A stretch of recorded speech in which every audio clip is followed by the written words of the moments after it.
The cutlass pressed cold against Samantha Brooks' throat as the storm raged around them, waves crashing over the deck of the Crimson Revenge. Captain Kyle Patel stood motionless 20 paces away, his dark eyes locked on the man holding her captive. Roy Williams, the treacherous quartermaster who had sold them out to the Royal Navy, tightened his grip on her arm as lightning split the sky above. "One more step, Captain, and the woman Dia!" Roy shouted over the howling wind. Behind him, 3 naval officers waited with muskets trained on Kyle's crew. "You should have listened when they told you she was alone. Should have left her on that island to rot instead of bringing her aboard. Now look where your mercy has gotten us all." Kyle's hand hovered near his pistol, rain streaming down his weathered face.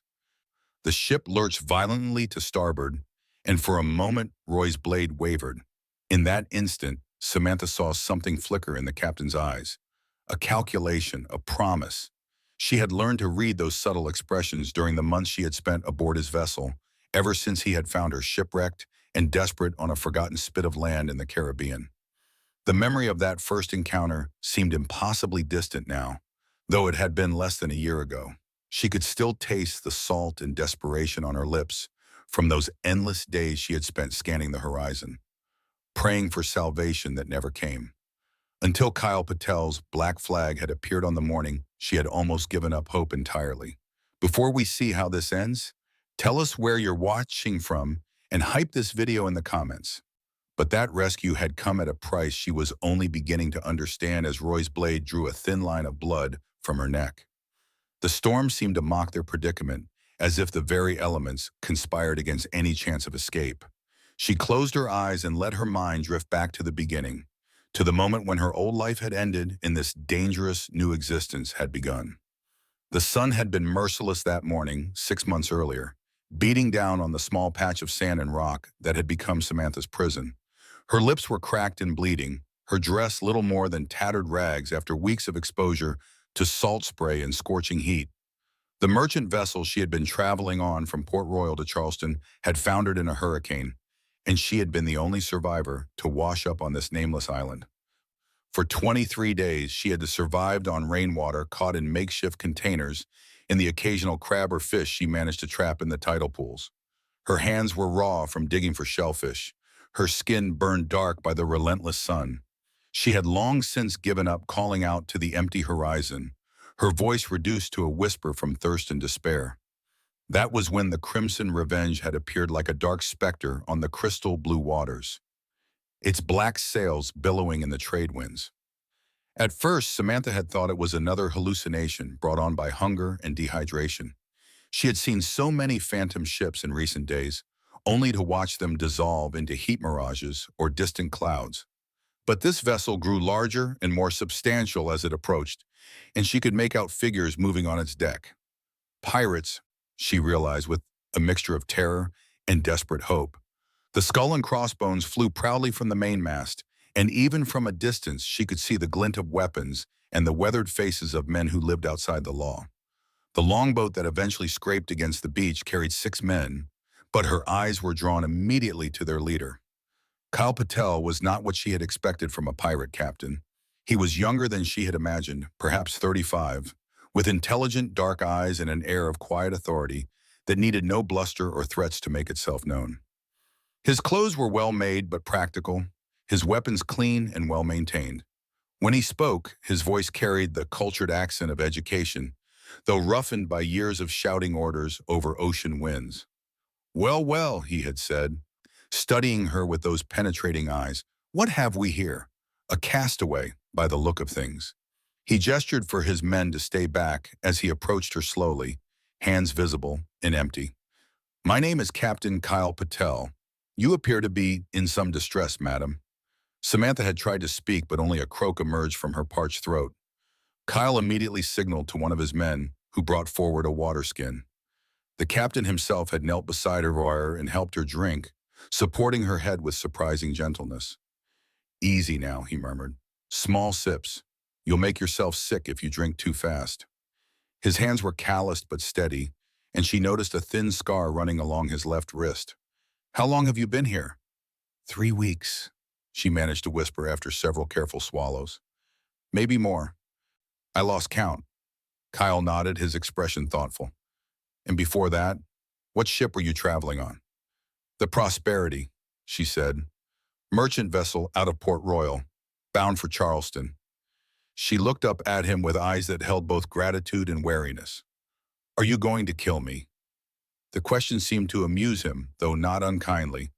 That would be rather poor manners after rescuing you from certain faith, don't you think? No, Miss Brooks, Samantha Brooks. Miss Brooks, I have no intention of harming you. However, I should warn you that my ship is not bound for any civilized port. We are, as you have no doubt surmised, pirates. If you come aboard the Crimson Revenge, you enter a world that operates by different rules than the one you knew. She looked around at the barren island that had been her prison, then back at the pirate captain who offered her salvation with such unexpected courtesy. Different how? We take what we need to survive, Kyle said simply. We answer to no crown, no governor, no law but our own. The sea is harsh, Miss Brooks, and those who sail her must be equally so. But we are not monsters. We have our own code, our own sense of honor. You would be under my protection, and that protection is not given lightly. The decision had been easier than it should have been. Death by slow starvation on a forgotten island, or life among pirates who might at least offer her a chance to see another sunrise. She had nodded her acceptance, and Kyle had helped her to her feet with the same careful gentleness he had shown in giving her water. The crew of the Crimson Revenge had watched her arrival with curiosity rather than hostility. These were hard men, scarred by battle and weather, but they treated their captain with genuine respect rather than fear. When Kyle announced that she was under his protection, they accepted it without question or complaint. Roy Williams had been among them then, serving as quartermaster with apparent loyalty. He was a tall, lean man with pale eyes and prematurely gray hair, and he had been one of the few to welcome her aboard with what seemed like genuine warmth.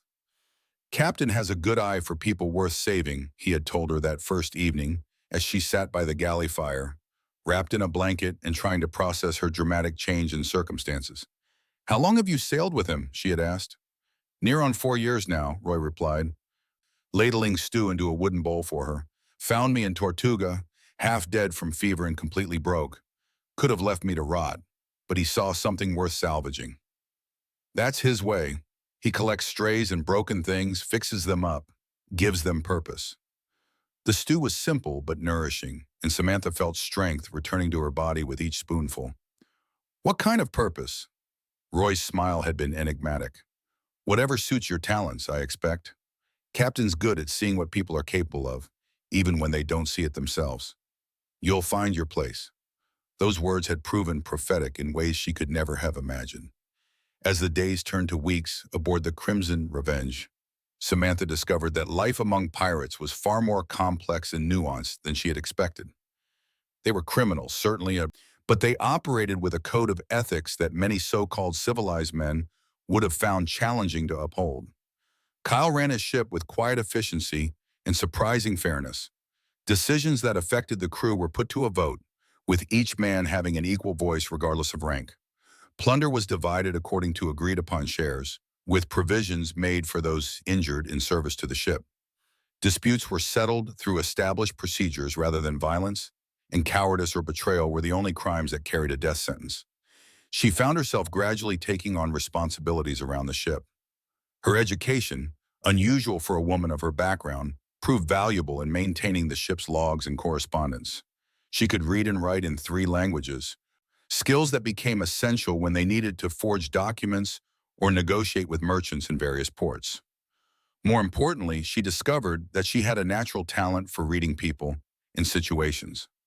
During their stops in Port Royal, Nassau, and other pirate havens, she proved adept at gathering information from tavern keepers, dock workers, and other sources who might be suspicious of the pirates themselves, but were willing to chat with a seemingly innocent woman.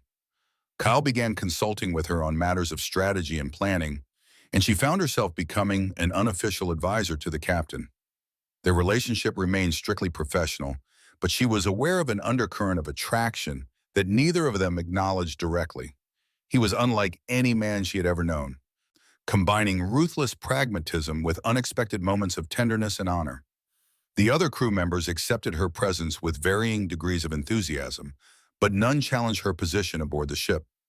Daniel Moore, the ship's navigator, taught her to read charts and use the instruments that guided them across the trackless ocean. Donald Gray, the bosun, showed her how to splice rope and maintain the rigging.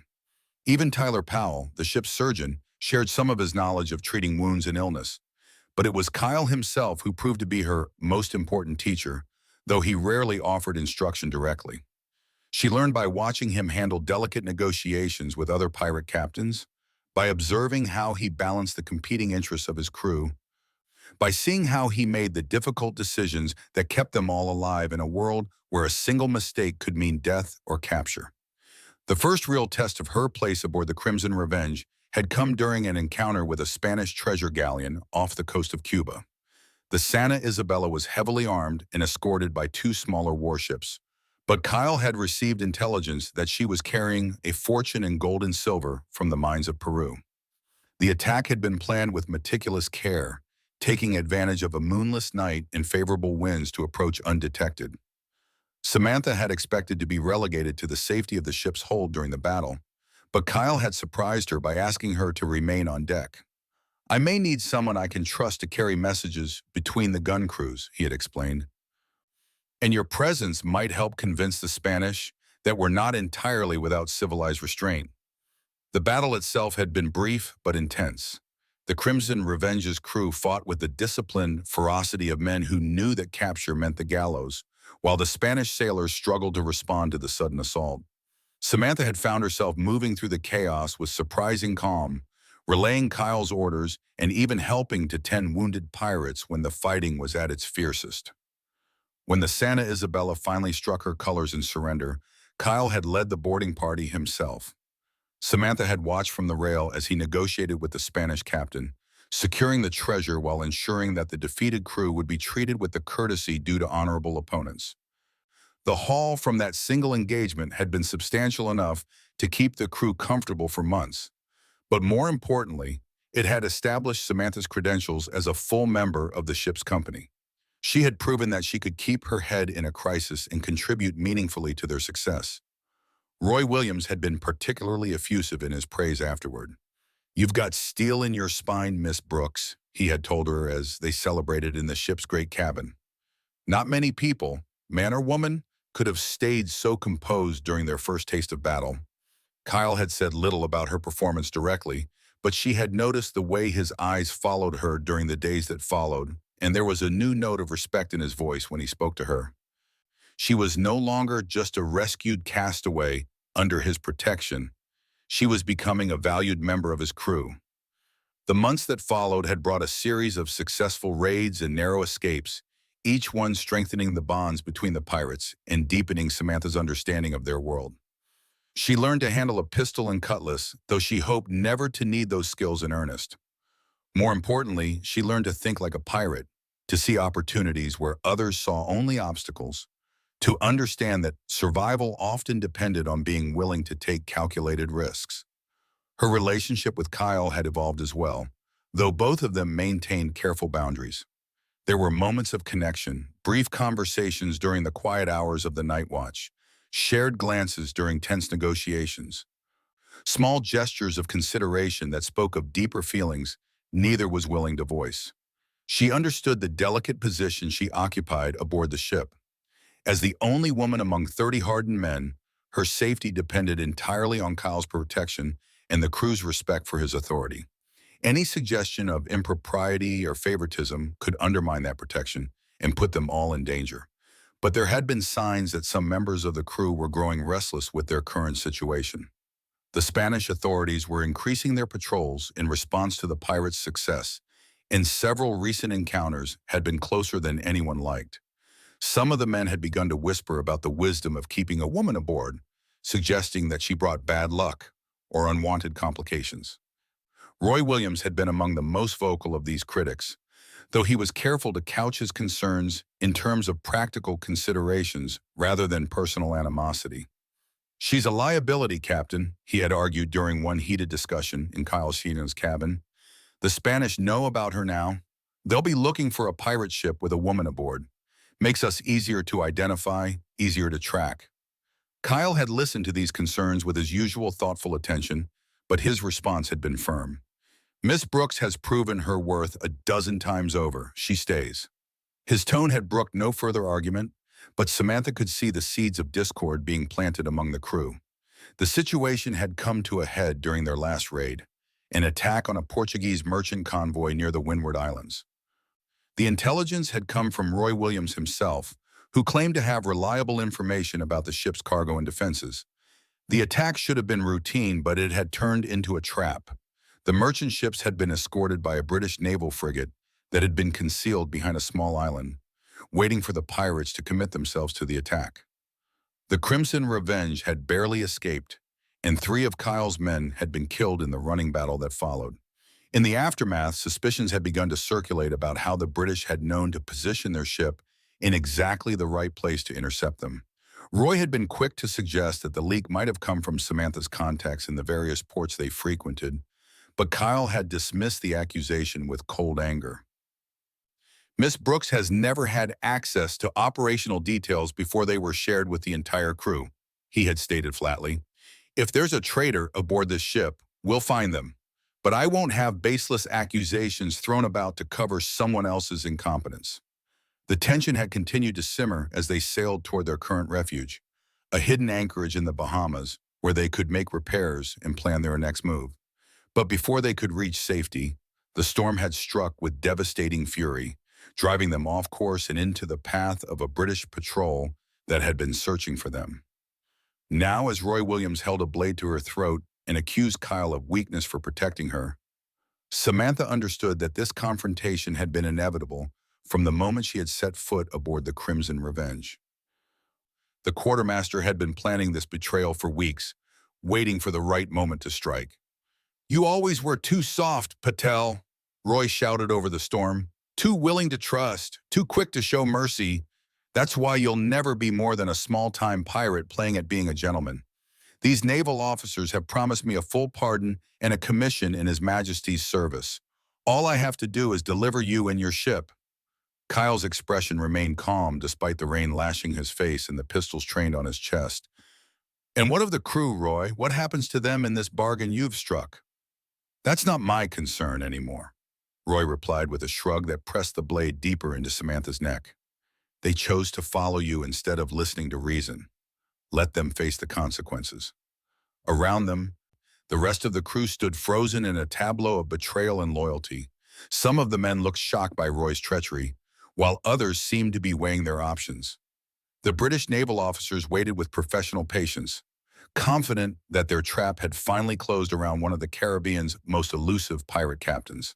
But Samantha had learned to read Kyle's expressions during their months together, and she could see that he was far from defeated. His apparent calm was not resignation but preparation, the stillness of a predator gathering itself to strike. She felt a flutter of hope even as Roy's blade drew another thin line of blood from her throat. The ship lurched again as a massive wave crashed over the bow, sending torrents of seawater cascading across the deck. In the chaos of wind and rain, she caught Kyle's eye and saw him give the slightest of nods. Whatever he was planning, he needed her to be ready. The storm that raged around them seemed to mirror the tempest of emotions and loyalties tearing at the crew of the Crimson Revenge. Lightning illuminated the scene in stark, dramatic flashes, revealing faces twisted with fear, anger, and uncertainty. The British officers stood with military precision despite the pitching deck, their uniforms soaked but their resolve unshaken. "Captain Patel," called out the senior naval officer, a man with graying temples and the bearing of long command, "I am Commander Evelyn Morgan of His Majesty's ship Intrepid. You are under arrest for piracy on the high seas. Surrender now, and your crew will be treated according to the Articles of War." Kyle's laugh was barely audible over the howling wind, but there was no humor in it. "Your Articles of War, Commander, not mine, and I suspect your definition of proper treatment differs considerably from my own." "The woman dies if you don't surrender immediately," Roy interjected, his voice cracking with strain. The blade trembled slightly in his grip, whether from the ship's motion or his own nervousness, Samantha couldn't tell. "I know you, Captain. You won't sacrifice her to save yourself. You're right about one thing, Roy, Kyle said quietly. I won't sacrifice her, but you've made a fatal error in your calculations. What error? Roy demanded, but there was uncertainty creeping into his voice now. You assume that I'm the one who needs to surrender. The words had barely left Kyle's lips when chaos erupted across the deck. Daniel Moore, who had been standing near the mainmast, suddenly lunged forward with a boarding pike, striking down one of the British Marines before the man could react. At the same moment, Donald Gray and Tyler Powell moved in coordinated precision, their own weapons appearing as if from thin air. But it was Mary White, the ship's cook, who rarely spoke above a whisper, who provided the most crucial intervention. She had been standing behind Roy, apparently forgotten in the drama of the confrontation. Now she struck like a viper, her kitchen knife sliding between his ribs with surgical precision. Roy's scream of pain and surprise was lost in the storm as his grip on Samantha loosened. She threw herself sideways, rolling across the wet deck as Kyle's pistol appeared in his hand with practiced speed. The shot took Commander Morgan in the shoulder, spinning her around and sending her weapon skittering across the planks. The remaining British officers found themselves outnumbered and outmaneuvered as more of Kyle's crew revealed their true loyalties. The few who had seemed ready to side with Roy quickly reconsidered their position when faced with the reality of combat. Within moments, the would-be mutiny had collapsed into a desperate fight for survival. Samantha scrambled to her feet, her hand pressed to the shallow cuts on her neck. Around her, the battle raged with savage intensity, made even more dangerous by the storm-tossed deck and the darkness broken only by lightning flashes. She could see Kyle moving through the melee with deadly grace, his cutlass weaving patterns of steel that kept his enemies at bay. Roy Williams, mortally wounded but not yet dead, had managed to crawl toward the rail where a rope ladder led down to a boat bobbing in the churning waters below. His face was pale with blood loss, but his eyes burned with hatred as they fixed on Samantha. "This is all your fault," he gasped, raising a pistol with a shaking hand. "Should have left you to die on that island. Should have thrown you overboard the first day." The weapon wavered as he tried to aim, and Samantha knew she had only seconds to act. Without conscious thought, she grabbed a belaying pin from the rail and brought it down on Roy's wrist with all her strength. The pistol discharged harmlessly into the air as the quartermaster's cry of pain was swallowed by thunder. Kyle appeared at her side an instant later, his cutlass point coming to rest at Roy's throat. The treacherous quartermaster was finished, his strength ebbing away with his blood, but his eyes still held defiant malice. "Wait," Kyle asked quietly. 4 years we sailed together. 4 years I trusted you with the lives of this crew.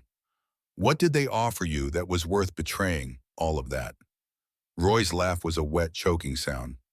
"Respectability," he whispered. "A chance to be something more than a hunted criminal. You never understood, Captain. Some of us want more than just endless running and hiding. And you were willing to murder your shipmates for that chance? They made their choice when they chose to follow you instead of accepting the King's amnesty. I just made mine." Roy's eyes found Samantha's face one last time.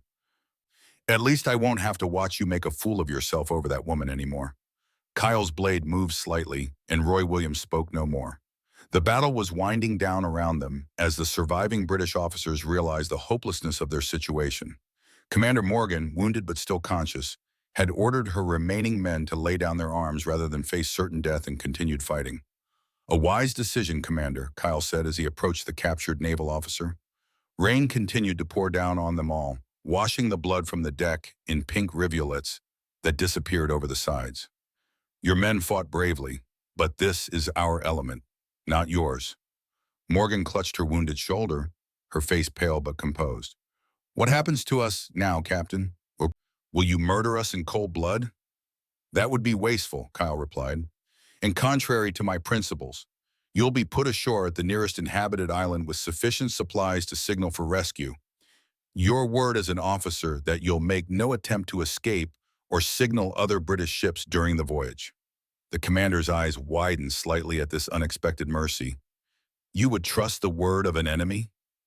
"I would trust the word of a fellow professional who understands the realities of our respective positions.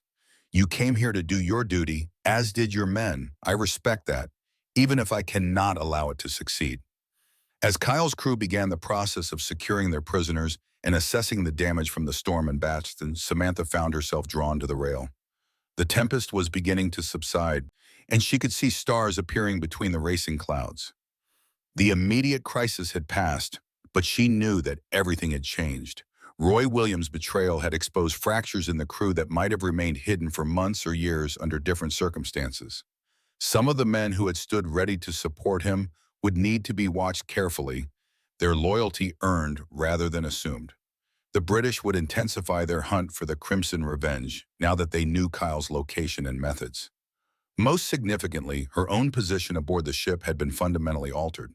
She was no longer just a rescued castaway under the captain's protection, nor even a valued crew member who happened to be female.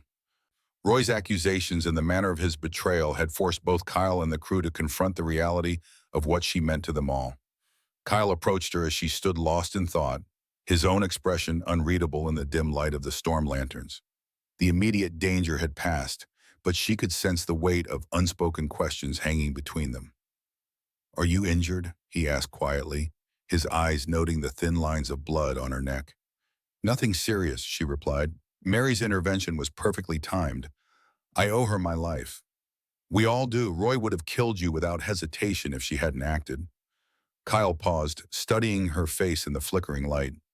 "He wasn't entirely wrong, you know, about the complications your presence creates."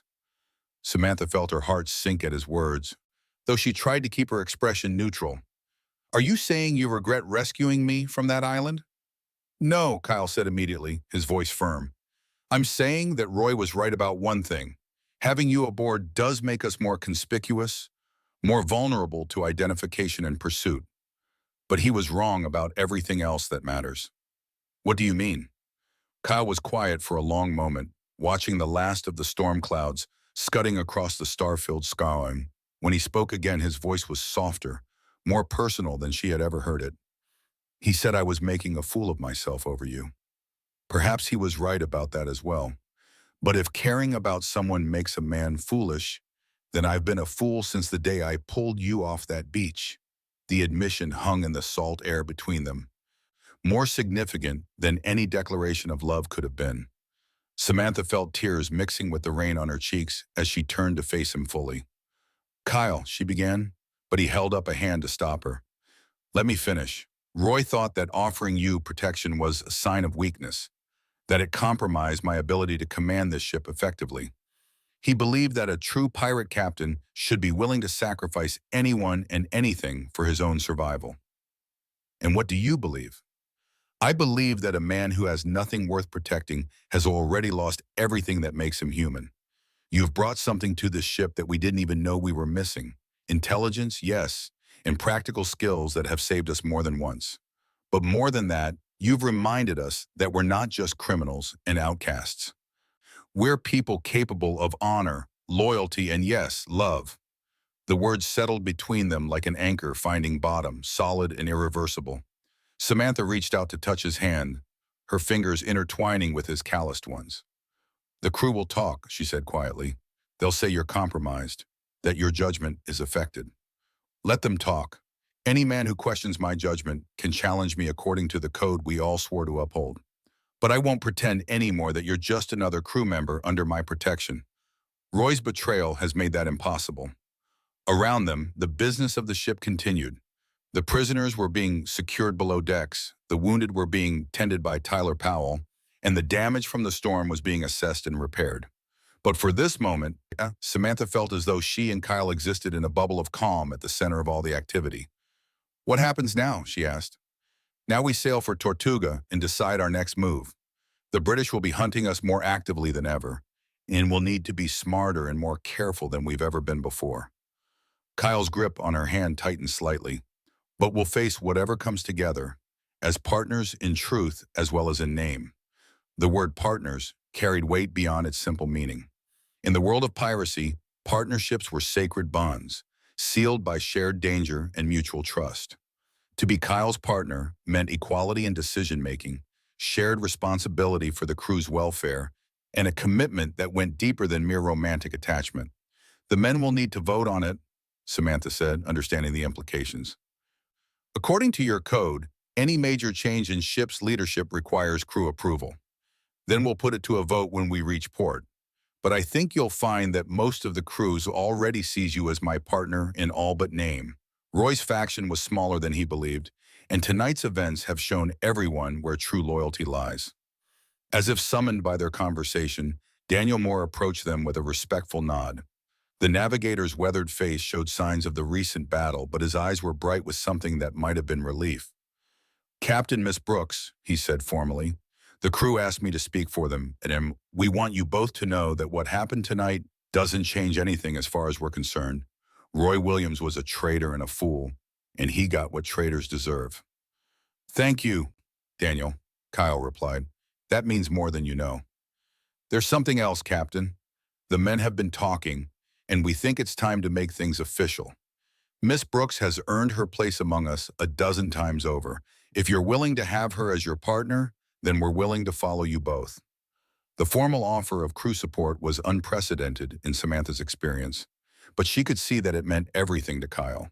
His authority as captain was absolute in matters of navigation and combat, but major decisions about the ship's future required consensus among the crew. Their willingness to accept her as an equal partner represented a level of trust and respect that few women in their world ever achieved.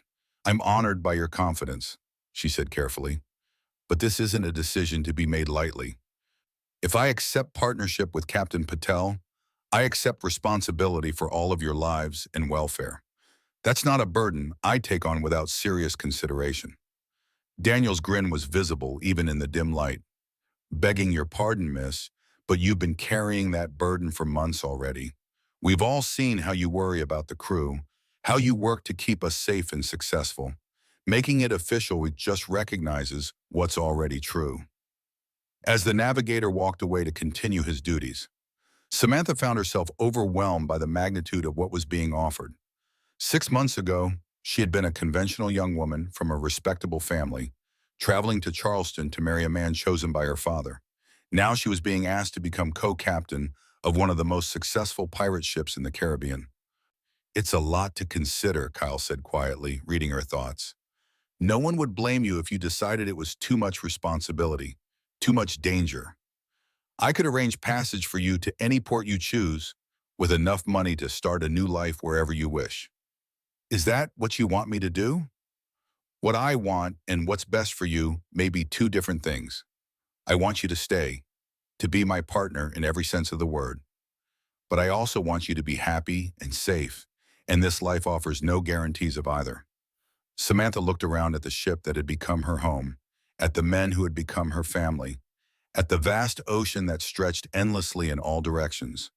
The conventional life she had been destined for seemed as distant and unreal as a half-remembered dream. I've been thinking about something Roy said, she mused. He accused you of collecting strays and broken things, of trying to fix them and give them purpose. And he was right, wasn't he? That's exactly what you did for me. But what he didn't understand is that sometimes broken things, when they're properly mended, become stronger than they ever were before. Kyle's smile was barely visible in the darkness, but she could hear it in his voice. So you'll stay? I'll stay. As your partner, your equal, and whatever else this dangerous life brings us.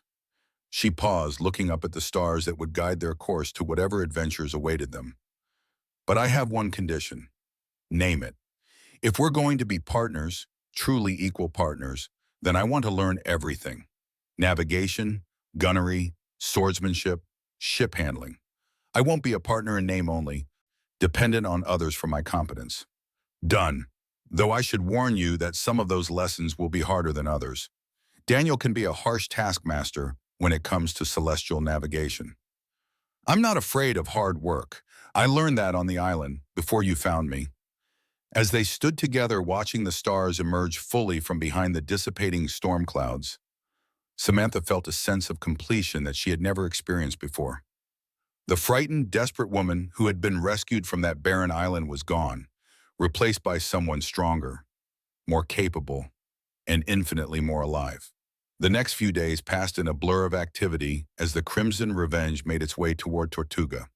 The captured British officers were treated with the courtesy Kyle had promised, though they were kept under careful guard. Commander Morgan, her shoulder wound properly tended by Tyler Powell, seemed almost bemused by the pirates' adherence to their own code of honor. "I must admit, Captain Patel," she said during one of their brief conversations, "you and your crew are not what I expected from the reports I've read." "And what did you expect, Commander?" "Bloodthirsty savages, I suppose. Men without conscience or restraint. Instead, I find myself treated better as your prisoner than many captains treat their own crews." Kyle nodded thoughtfully. "The sea is harsh enough without adding unnecessary cruelty to its challenges. We take what we need to survive, but we don't take pleasure in causing suffering. Yet you remain criminals in the eyes of the law. Your law, not ours. We've chosen to live outside the system that would see us pressed into naval service or hanged for the crime of seeking our own fortune. It's not a choice we made lightly." These conversations gave Samantha new insight into Kyle's philosophy and the principles that guided his leadership. He was not a pirate by nature or inclination, but by circumstance and choice. Like many of his crew, he had been driven to this life by forces beyond his control, but he had chosen to live it with honor and dignity. Her own education in the practical aspects of piracy continued under the tutelage of various crew members. Daniel Moore proved to be an excellent teacher of navigation, patient with her questions and generous with his knowledge. Donald Gray taught her the intricacies of sail handling and ship maintenance, while Tyler Powell shared his medical knowledge, and Mary White showed her the complexities of feeding 30 people on a ship with limited storage space. But it was Kyle himself who taught her the most important lessons about leadership and decision-making. He included her in all discussions about their future course, sought her opinion on matters of strategy, and gradually began deferring to her judgment in areas where her skills exceeded his own. The formal vote to confirm her as his partner took place on their second night in Tortuga in the private room of a tavern frequented by pirates and other outcasts. The entire crew was present, along with several other pirate captains who served as witnesses to the proceedings.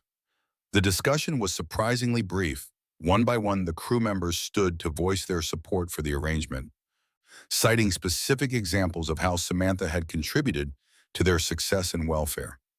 Even the men who had seemed sympathetic to Roy Williams's faction expressed their willingness to follow her leadership.